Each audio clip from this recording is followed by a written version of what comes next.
Imported हुकूमत super महंगाई के बाद सुपर टैक्स ले आई। बजट के 2 हफ्ते बाद मिनी बजट पेश कर दिया। सनतों और फैक्ट्रियों पर 10% सुपर टैक्स लगा दिया। Cement, steel, sugar mills, LNG terminals, automobile, cigarette, textile industry और बैंकिंग शामिल। 15 से 30 करोड़ सालाना कमाने वालों पर भी टैक्स। महंगाई बम गिराने के बाद वजीर आजम ने कहा, महंगाई कम करने के लिए मजीद मेहनत करेंगे। हुकूमत के सुपर टैक्स के बाद स्टॉक मार्केट क्रैश कर गई। 100 इंडेक्स में 1600 से ज्यादा पॉइंट्स की कमी हुई। मार्केट 41,051 की सतह पर बंद।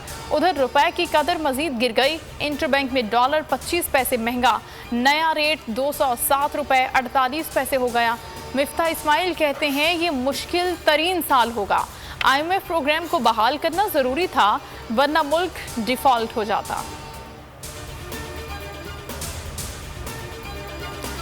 बजट पर बजट लाए जा रहे हैं। IMF पर दबाव डालेगा, एक और बजट आएगा। शौकत तरीन की न्यूज़ कॉन्फ्रेंस, कहा आने वाले दिनों में महंगाई का तूफान आएगा।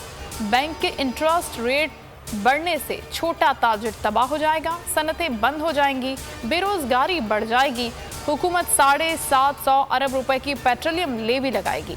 इमरान हुकूमत ने कोई नया टैक्स नहीं लगाया, रूस जाते और डिस्काउंट लेकर आते। पहला बजट कागजी और जाली था, असल बजट अब आया है। शेख रशीद कहते हैं सुपर टैक्स मईशत पर एक बड़ा हमला है, ये सनतों को तबाह कर देगा और फैक्ट्रियों को ताले लगा देगा। असद उमर कहते हैं नए टैक्स को अदालतों में चैलेंज करेंगे। इनकी कोई मुआशी पॉलिसी नहीं, इन्हें मालूम ही नहीं कि जाना कहाँ है। हमारे दौर में मुल्क बेहतरी की जानिब जा रहा था, इनके आने के बाद दिवालिया की तरफ चल पड़ा। महंगाई पाकिस्तानी तारीख की बुलंद तरीन सतह पर। एक हफ्ते में महंगाई की शरह 28.05% तक जा पहुंची। 5 लीटर कुकिंग ऑयल एक हफ्ते में 122 रुपए तक महंगा 2770 रुपए तक पहुंच गया। दाल मूंग 7 रुपए 9 रुपए 2 पैसे महंगी। दाल माश की फ़ी किलो कीमत में 12 रुपए 77 पैसे तक का इजाफा। दाल मसूर फ़ी किलो कीमत में 11 रुपए तक इजाफा। फ़ी दर्जन अंडे 7 रुपए 19 पैसे महंगे हो गए।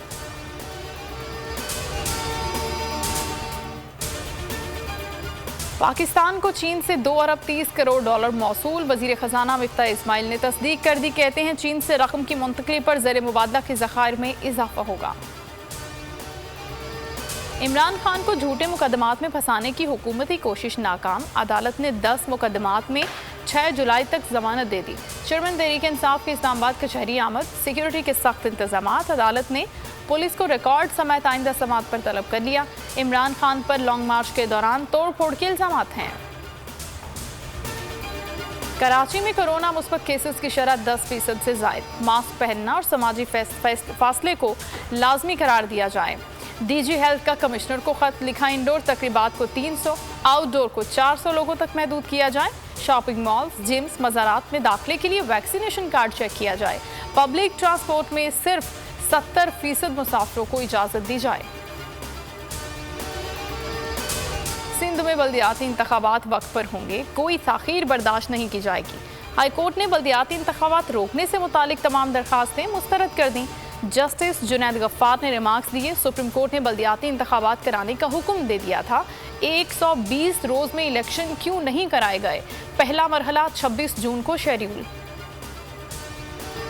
हेडलाइंस आपने जानी। न्यूज़ स्टूडियो से फिल वक्त इतना ही। किसी भी खबर के लिए विजिट कीजिए bolnews.com। अब आप देख सकेंगे प्रोग्राम ऐसे नहीं चलेगा। देखते रहिए बोल न्यूज़। सब्सक्राइब करें और बेल दबाएं ताकि कोई खबर रह न जाए।